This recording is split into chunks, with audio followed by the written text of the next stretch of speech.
بسم الله الرحمن الرحيم والسماء والطارق وما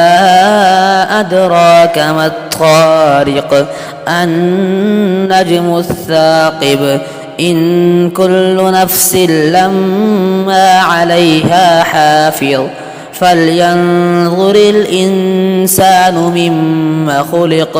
خلق من ماء دافق يخرج من بين الصلب والترائب إنه على رجعه لقادر يوم تبلى السرائر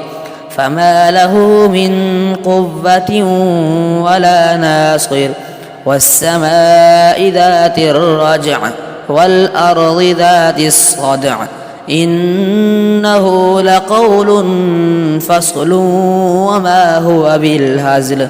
إنهم يكيدون كيدا وأكيد كيدا فمهل الكافرين أمهلهم رويدا.